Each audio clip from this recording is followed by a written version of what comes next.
Hello প্রিয় বন্ধুরা, আসসালামু আলাইকুম।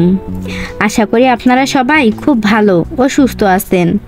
আমিও আলহামদুলিল্লাহ আপনাদের দয়ায় ভালো আছি। আজ শুক্রবার, একটা বরকতময় দিন, আর এই দিনের মাঝেই লুকিয়ে থাকে একটু স্বস্তির খোঁজ। সংসার জীবন যেন প্রতিদিনের এক যুদ্ধ, ভোরবেলা থেকে রাত পর্যন্ত ছুটে চলা। স্বামী, সন্তান, শ্বশুর শাশুড়ি সবার খেয়াল রাখতে রাখতে কখন যে নিজের মনটা ক্লান্ত হয়ে পড়ে তা টেরই পাওয়া যায় না। মাথার ভিতর যেন এক অদৃশ্য বোঝা সবসময় বয়ে বেড়াতে হয়। আর এটাই তো আমাদের নারীদের জীবন, একটা গল্প, একটা সংগ্রাম, একটা ভালোবাসা। তবে এই কঠিন রুটিনের মাঝেই কখনো কখনো দরকার পড়ে একটু প্রশান্তির, একটু নির্মল হাওয়ার। তাই তো হঠাৎ করে আজ একটা ছোট্ট পরিকল্পনা, পরিবার নিয়ে একটু ঘুরে আসা। বড় ছেলে, ছোট ছেলে সবাই মিলে বায়না ধরলো, মা নদীর পাড়ে যাব। আর মায়ের মন কি তা ফিরিয়ে দিতে পারে? সেই আনন্দ, সেই মুহূর্তগুলো আমি ধরে রেখেছি আজকের এই ভিডিওতে। কোথায় গেলাম, কি দেখলাম, কিভাবে মনের মাঝে একটুখানি শান্তি এসে ভেসে উঠল, সবই আপনাদের সঙ্গে ভাগ করে নিচ্ছি। বন্ধুরা, অনুরোধ রইল পুরো ভিডিওটি দেখবেন, কারণ এই ছোট্ট সংসারের গল্পের মাঝেই লুকিয়ে আছে ভালোবাসার অনেক রং, আবেগের অনেক মুহূর্ত। চলুন তাহলে এখনই যাই রুমানার সংসারের আজকের এক অজানা কিন্তু খুব কাছে থাকা মুহূর্তের দিকে। আপনাদের মনটাও হয়তো ভালো হয়ে যাবে একটুখানি। বন্ধুরা, আকাশটা আজ মেঘলা, আর বাইরের চারপাশে ছড়িয়েছিল স্নিগ্ধ বাতাস। তাই ভাবলাম, আজ যদি না বেরোই তবে আর কবে। অটোরিকশা ডেকে আমরা রওনা দিলাম নদীর ধারে, যে জায়গাটা আমার বাড়ি থেকে খুব দূরে নয়, কিন্তু মন থেকে অনেক অনেক কাছের। রাস্তায় যেতে যেতে হঠাৎ করে ঝরঝরিয়ে নামলো বৃষ্টি। একটু থামলাম, বৃষ্টি কমতে আবার চলা শুরু। আর কিছুক্ষণের মধ্যেই পৌঁছে গেলাম সেই নদীর পাড়ে। শান্ত, নির্জন আর অপূর্ব এক সৌন্দর্যে ঘেরা জায়গা। সবার আগে চোখে পড়ল কৃষ্ণচূড়ার লাল ছায়া। এই গাছটার সাথে তো কত স্মৃতি, কত ইতিহাস, কিন্তু আজ বলবো না, মনে রাখবো নিজের জন্য। অটো থেকে নামতে আমার দুই ছেলে শুরু করলো ছুটোছুটি। চারপাশে যেন তাদের জন্য তৈরি। তখনও এক দু ফোঁটা করে বৃষ্টি পড়তেছে আকাশ থেকে। আপনাদের বলে ফেলি, এই ব্রিজটা যেটা দেখতে পাচ্ছেন, একে বলা হয় রাবার ড্রাম ব্রিজ। প্রয়োজনে এই ব্রিজ ফুলে উঠে পানি আটকে দেয়। প্রকৌশল আর প্রাকৃতির মিলন যেন চোখের সামনে। বৃষ্টি থামলে আমি আর আমার মেয়েটাও নেমে এলাম নদীর ধারে। ছোট ছেলে এসে হাতে একগুচ্ছ কৃষ্ণচূড়া ফুল দিয়ে বলল, মা, তোমার জন্য। এই ছোট্ট ভালোবাসা সন্তানের চোখে মায়ের প্রতিচ্ছবি। এটা কোনো শব্দে বোঝানো যায় না। একটু আবেগে ভেসে গিয়ে নদীর পানিতে কয়েকটা কৃষ্ণচূড়া ফুল ভাসিয়ে দিলাম, যেন ফুলগুলো আমার কথা নিয়ে স্রোতের হাত ধরে দূরে কোথাও গিয়ে বলে, রুমানার সংসারের রুমানা আজ তোমাদের কাছে এসেছে নিজের ভালোবাসা নিয়ে। তারপর চললাম ব্রিজের উপরে।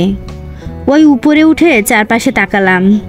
নিচে স্রোতের শব্দ, পাশে জেলেদের মাছ ধরা, মাথার উপরে মেঘ ঢেকে থাকা নীল আকাশ, আর পাশে আমার ছেলেটা হাত ধরে দোল খাচ্ছে খুশিতে।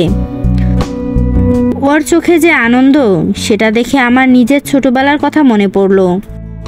তখন আমরাও তো বাবার হাত ধরে এমনই করে নদীর পাড়ে ঘুরতাম, ছোট ছোট পায়ে হেঁটে স্বপ্ন খুঁজতাম। বন্ধুরা, এসব মুহূর্ত ছোট হলেও কতটা গভীর, মন ছুঁয়ে যায়, হৃদয়ে জুড়ে যায়। বন্ধুরা, বর্ষা এখনো পুরোপুরি নেমে আসেনি, তবুও নদীর পাড়ে দাঁড়িয়ে মনটা যেন এক চিরচেনা বর্ষার গান শুনে ফেলে। নদীর পানির বুকে কচুরিপানা ভেসে চলা একটা নিঃশব্দ আলাপ। কিছু কচুরিপানা হারিয়ে যাচ্ছে ঢেউয়ের সাথে কথা বলতে বলতে। এই দৃশ্য যেন হৃদয়ের উত্তাপ শুষে নিয়ে একদম শীতল প্রশান্তি এনে দেয়। ব্রিজের পাশে হঠাৎ চোখে পড়ল একটি সোনার খাঁচা। বাহির থেকে দেখতেই মনে হলো স্বপ্নের কোনো রাজপ্রসাদ। ভিতরে ঢোকার ইচ্ছা ছিল ভীষণ, কিন্তু কোলে আমার ছোট্ট মেয়েটি তখন মায়াবী ঘুমে বিভোর। তাই মন চেপে রেখে না গেলে থাক ভেবে চলে এলাম, কারণ আকাশটা আবার ঘন মেঘে ভরছে। একটুও বিলম্ব হলে বৃষ্টিতে ভিজে যেতে হবে সবাইকে। এদিকে আমার বড় ছেলে গাছ থেকে ছিঁড়ে আনা একটি ফুল তার বোনের খোপায় গুজে দিতে চেয়েছিল, কিন্তু খোপা তো নেই, তাই সে সেই ফুলটিকে কানের পাশে আলতো করে গুজে দিল। ভাই বোনের ভালোবাসা এই ছোট্ট সম্পর্কেও যে কতখানি মায়া লুকিয়ে থাকে তা শুধু অনুভব করা যায়, বলা যায় না। এই মুহূর্তটুকু ধরে রাখলাম আমার ভিডিও স্মৃতির পাতায়। আর একটু সামনে এগোতেই পেয়ে গেলাম সেই বিশেষ মানুষটিকে, একটা ঝালমুড়ির দোকান, আর এক অদ্ভুত হাসিমাখা মুখ চাচার হাতে বানানো ঝালমুড়ির এমন স্বাদ যেন প্রাণেও লেগে থাকে। আমার দুই ছেলে তো ঝাঁপিয়ে পড়ল খুশিতে, ঝালমুড়ি তাদের প্রিয় খাবার। আকাশটা ঠান্ডা, বাতাসে একটুখানি টান, আর সেই মুহূর্তে ঝাল, টক আর সামান্য মিষ্টির সাথে ঝালমুড়ি যেন একেবারে পারফেক্ট সংমিশ্রণ। সবাই মিলে খেতে বসে মনে হচ্ছিল জীবনের সব বড় আনন্দ হয়তো এমনই ছোট ছোট মুহূর্তে লুকিয়ে থাকে। একটা নদীর পার, একটু বৃষ্টি, একটা ফুল আর একটা ঝালমুড়ির ঠোঙ্গা। বন্ধুরা, ছোট ছেলেটার বায়নার তো কোনো শেষ নেই। একটা নিতে চায়, ওটা লাগবে, এটা চাই, সব কিছুর প্রতি ওর চোখে এক ধরনের আগ্রহ, এক ধরনের খুশির ঝিলিক। শেষমেশ তার আবদার মেটাতে তার বাবা তাকে নিয়ে গেলেও পাশের একটি ছোট্ট দোকানে। অনেক খাটাখাটির পর পছন্দ হলো একটা খেলনার বন্দুক। এখন দেখুন সে কি করে সেই বন্দুক নিয়ে, মনে হবে যেন কোনো সিনেমার ছোট্ট নায়ক সে। উৎসাহে টকবক করছে পুরোটা সময়। তারপর সবাই মিলে চললাম একটা চায়ের দোকানে। সেখানে আমরা কিছু হালকা নাস্তা করলাম, আর চা তো থাকবেই। গ্রামের চা যেন এক কাপ পানীয় নয়, বরং এক আবেগ, এক অভ্যাস। চা ছাড়া যেন সকাল বিকাল আটকে যায়। চায়ের সঙ্গে ভাগ করে খেলাম পাউরুটি। না, এটা সাধারণ পাউরুটি না, ভিতরে নরম ক্রিমে ভরা, যেটা আমাদের ছোটবেলায় স্কুল লাইফে ছিল রাজা রানীর মতো প্রিয়। স্কুলের টিফিন মানে তো পাউরুটি আর কলা। আজ কলা মিলেনি, তাতে কি, পাউরুটি আর চা এই ছোট্ট সুখের মনটা জিতে নিল সেই ফেলে আসা দিনগুলো। আর হ্যাঁ, বাচ্চাদের তো একটা জিনিস না থাকলে নয়, পটেটো। তাদের চোখে পটেটো মানে আনন্দ, পটেটো মানেই পেট ভরা খুশি। দোকানে ঢুকে ওরা নিজেরাই বেছে নিল পটেটো। মনে হচ্ছিল এই মুহূর্তটা যেন তাদের দিনটাকে সম্পূর্ণ করে দিল।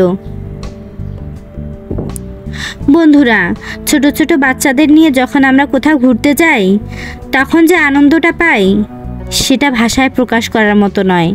এই নিষ্পাপ মুখগুলো যখন হেসে উঠে, ছোট ছোট জিনিসে খুশি হয়, তখন মনে হয় জীবনের সব ক্লান্তি, দুঃখ আর টেনশন যেন মুহূর্তেই উড়ে যায়। আসলে যতটা আনন্দ আমাদের হয়, তার চেয়ে অনেক বেশি আনন্দ এই ছোট্ট শিশুরা অনুভব করে। ওদের চোখে নতুন কিছু দেখার বিস্ময়, অনুভবের সরলতা, এটাই আমাদের বড় আনন্দ। তাই আপনাদের সবার প্রতি অনুরোধ, সময় পেলেই, হোক সেটা ছুটির দিন বা হঠাৎ পাওয়া একটা বিকেল, আপনাদের সন্তানদের নিয়ে ঘুরে আসুন কাছের কোথাও। দেখবেন ওদের মন, আচরণ, ভাবনার জগতে এক অনন্য পরিবর্তন আসবে। বন্ধুরা, আমার আজকের এই ভিডিওটি আপনাদের কেমন লাগলো তা অবশ্যই কমেন্ট করে জানাবেন। আপনাদের ভালোবাসাই আমার প্রেরণা। আমি রুমানা চেষ্টা করব আপনাদের জন্য উত্তরবঙ্গের ঐতিহ্যবাহী আর অজানা স্থানগুলোকে আমার ভ্রমণের মাধ্যমে আপনাদের সামনে তুলে ধরতে। তাই রুমানার সংসারের সাথে থাকুন, ভালো থাকুন, সুস্থ থাকুন। আজ এখানেই বিদায় নিচ্ছি। আসসালামু আলাইকুম ওয়া রাহমাতুল্লাহি ওয়া বারাকাতুহু। আল্লাহ হাফেজ।